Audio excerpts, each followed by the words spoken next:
તારીખ 8 નવેમ્બરના રોજ ગુજરાતની એન્ટી ટેરરિસ્ટ સ્ક્વોડે 3 રાષ્ટ્ર વિરોધી તત્વોને અટક કર્યા હતા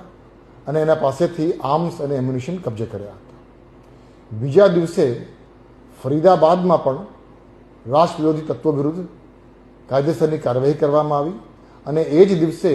દિલ્હીમાં એક બોમ્બ બ્લાસ્ટ પણ થઈ હતી. આ સમગ્ર બાબતને ધ્યાનમાં રાખી ગુજરાત પોલીસને સતર્ક કરવામાં આવ્યું અને એક વિડીયો કોન્ફરન્સના માધ્યમથી ગુજરાત રાજ્યના તમામ પોલીસ સ્ટેશનોને સૂચના આપવામાં આવી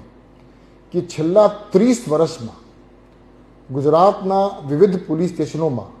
જે કંઈ રાષ્ટ્ર વિરોધી તત્વો વિરુદ્ધ ગુનાઓ દાખલ થયા છે એવા તમામ લોકોની ચેકિંગ તાત્કાલિક ચાલુ કરવામાં આવે અને એ પ્રક્રિયા સ્થાનિક પોલીસ સ્ટેશન તરફથી કરવામાં આવી રહી છે. આજે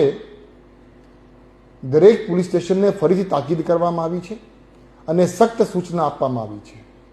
કે આ જે સંપૂર્ણ કામગીરી છે ચેકિંગની, વેરિફિકેશનની, આવતા 100 કલાકમાં એ પ્રક્રિયા પૂર્ણ કરવામાં આવે. ગુજરાત રાજ્યમાં છેલ્લા 30 વર્ષમાં જે કોઈ આતંકી અથવા જે કોઈ રાષ્ટ્ર વિરોધી તત્વ વિરુદ્ધમાં ગુનાઓ દાખલ થયા છે તેવા તમામ આરોપીઓની વેરિફિકેશન થયા પછી ડોઝિયર તૈયાર કરવા માટે આવતા 100 કલાકમાં આ કામગીરી પૂર્ણ કરવા